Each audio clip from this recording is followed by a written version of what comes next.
A severed head on a pike seemed such a grisly trophy to be displayed in the chapel at Chalon. And yet it took me weeks before I got up the nerve to ask Father Armand why he kept it. The ancient priest stared out of the window for a long time, recalling days gone by. I was there, he said finally, at the Battle of the Catalonian Fields, fighting alongside Aetius and Theodoric the Goth. I knew there had been a battle here decades ago. Peasants still overturned skeletons and broken shields with their plows from time to time. Who was it, Father? I asked him. Who were you fighting? He turned back to regard me, paralyzing me with his old man stare. Attila the Hun, he said. And then he told me the story. The Huns rode out from the wilderness sometime in the 370s, eager to feast on a Roman Empire weak from internal corruption and the expansion of other barbarian tribes. It was the Huns who drove many of these other barbarians before them. They were terrifying warriors from the steppes of Asia, their bodies disfigured from ritual scarring, their legs deformed from a near lifetime in the saddle. Despite their fearsome aspect, the Huns might have been little more than raiders, had it not been for the leadership of Attila. He called himself the Scourge of God. Attila and his brother Bleda led the Huns not just to raid, but to devastate Scythia and Persia.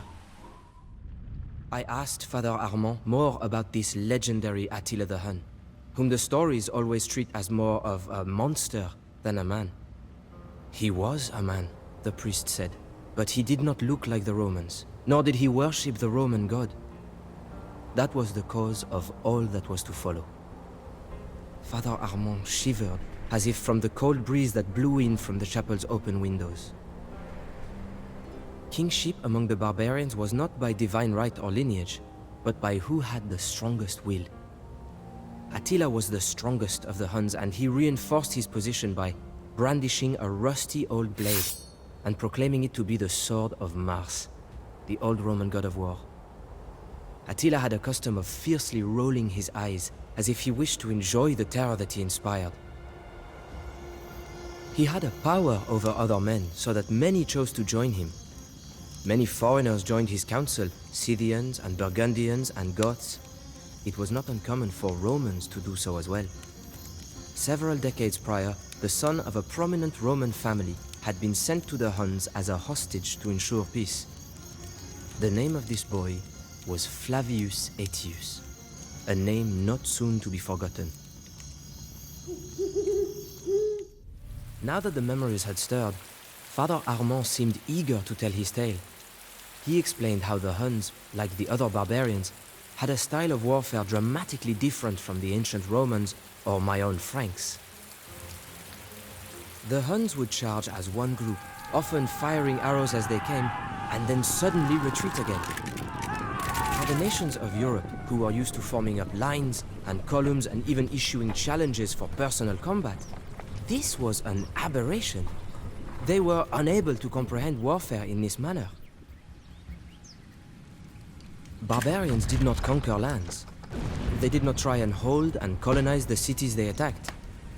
Instead, they ravaged and pillaged and took their loot back to their camps. By that time, there were two Roman empires, the government having decided that the Roman lands were simply too vast for one city to manage effectively. Attila and the Huns began a series of raids into the Eastern Empire. The Roman city of Nessus was erased from the earth. The Huns so devastated the place that when the Roman ambassadors passed through to meet with Attila, they had to camp outside the city on the river. The riverbanks were covered with human bones, and the stench of death was so great that no one could enter the city. Many cities of Europe would soon suffer the same fate. The ambassadors that the Romans sent to Attila concealed an assassination attempt. Somehow, Attila knew of the attempt on his life and sent the terrified assassin back to his emperor with the gold he had been paid to do the deed in a sack tied to his neck. Following such a demonstration, the Huns had no difficulty convincing the Eastern Roman Empire to start paying them tribute. protection money to stave off the inevitable Hun invasion. By this time, the Romans had considerable experience dealing with barbarians. They could civilize the raiders, to some extent, by offering them otherwise useless land on the Roman borders as a token tribute. Before Attila, this tactic seemed to be working on the Huns, who settled in the Danube River Valley. All that changed when Attila seized command. He was much more aggressive and unpredictable than the previous Hunnic kings. He demanded that the tributes from Rome be increased, and when the Romans refused, Attila made war on the Eastern Roman Empire. He marched on the great city of Constantinople, whose double walls had never fallen. Attila was done with raiding. Now the Huns advanced slowly, eradicating everything in their path. The Romans would reinstate the tribute, or they would be destroyed. Who was this man, I asked, to threaten the Roman emperor? Titles such as emperor meant nothing to the Huns. Attila was not an appointed ruler, only the strongest among the Huns. The amenities of his office meant nothing to him. While his chieftains and council ate off of silver plates, Attila's own plate and goblet were hewn from simple wood. His Scythian guards had jewels on their sword hilts, and their cloaks were clasped with gold. But Attila showed no such affectations. He was interested only in conquest. Some said that he was trying to build a legacy to rival that of Alexander the Great. All of the barbarians wanted to possess Rome, as if it would buy them instant legitimacy as a world-spanning empire. Unlike most of the other barbarians, however, Attila was actually going to get his chance. The Western Roman Emperor had a sister named Honoria, who after weary years of confinement to her parlor, made the preposterous decision to send a letter to Attila the Hun. She asked him to marry her. One suspects Honoria did not know what she was getting into. Attila was plentifully supplied with wives, but he immediately saw the advantage that such a union could put him in. Suddenly, his plans changed. He would not invade the Eastern Roman Empire at Constantinople, but the Western Empire at Rome. Indeed, he claimed half of the Western Empire as his dowry. Attila sent the Huns to march across the Rhine River and made alliances with the other barbarian chieftains. Some, namely the Burgundians and Ostrogoths, joined the Hunnic Confederation, while others, such as the Visigoths, sought to seek Roman favor by opposing the Huns.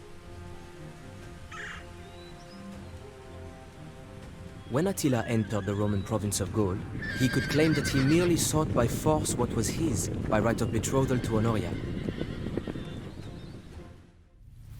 The old priest hung his head as he related what happened next, and I could tell the weight of the memories caused him great sorrow. Attila would stop at nothing until he reached his fiancée Honoria and his goal of ruling the Roman Empire. The ravaging of Gaul was unprecedented. People were tortured, their bodies torn asunder by wild horses, or their bones crushed under the weight of rolling wagons. Their unburied limbs were abandoned on the public roads as prey to dogs. Heads on stakes stretched from Gaul clear back to the Danube, from whence the Huns had come. They lay siege to Orléans, for Attila had learned much of siegecraft since he had faced the walls of Constantinople. But as the Huns set to their fell task, a great cloud of dust appeared on the horizon. Aetius and the Roman army had come. And now, said Father Armand, is where I enter the story.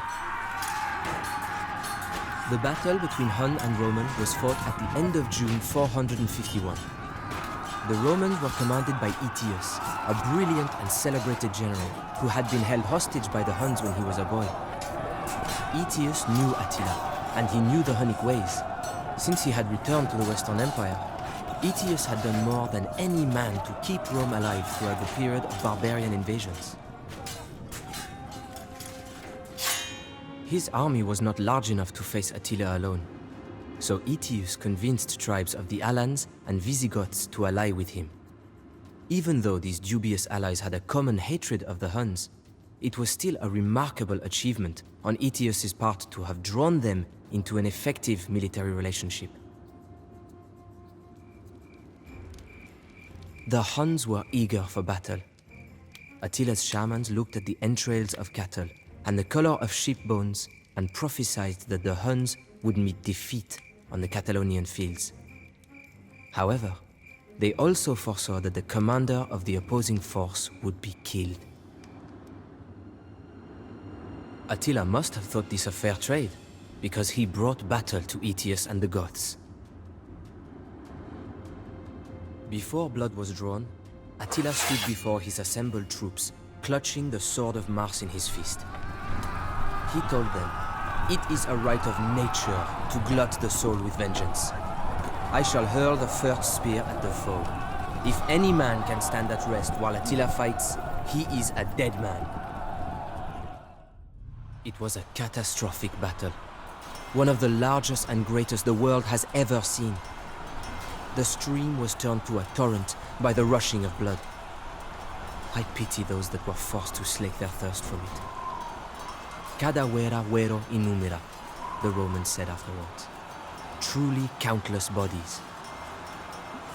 Perhaps 300,000 men were left dead on the Catalonian fields. It is said the ghosts of those killed continued to fight for several days. I passed within inches of the fell Hun king as he stalked the battlefield, trying to determine which of his chieftains and allies yet lived. When he found me, huddled beneath my shield, I made my peace with God.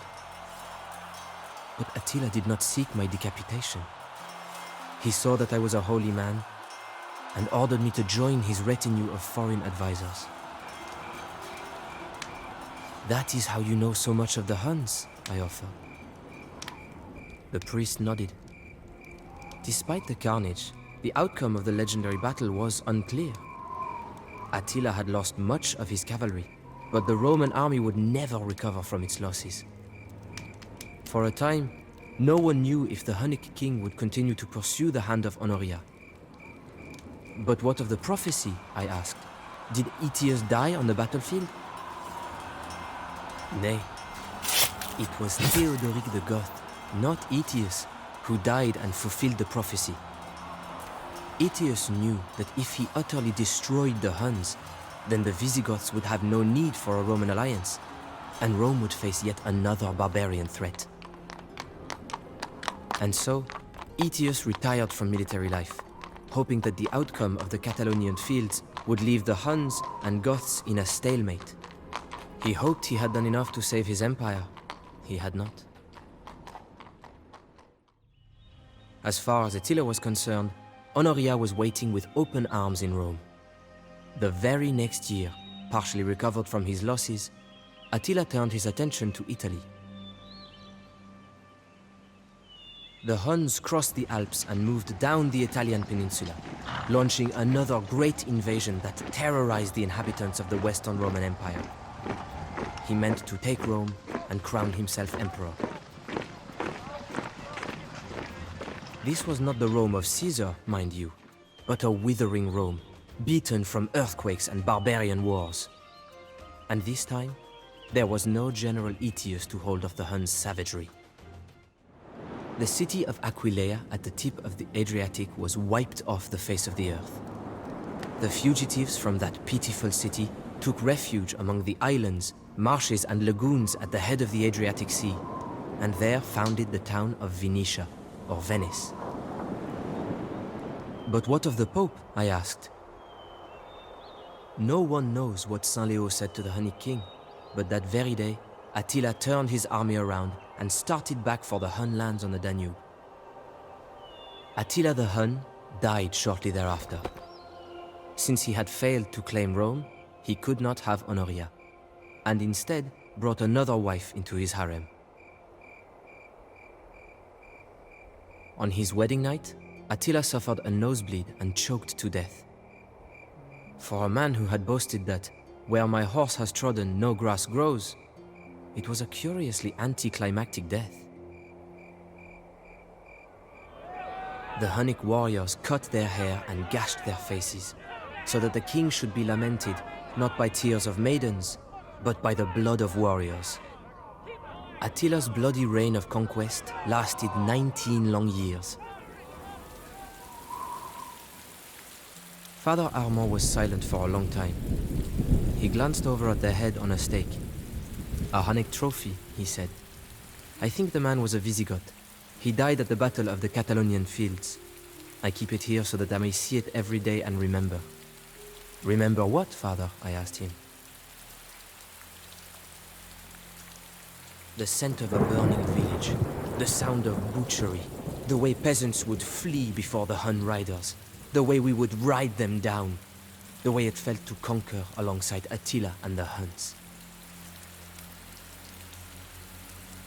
He leaned so close I could feel his breath. Sometimes, I miss it.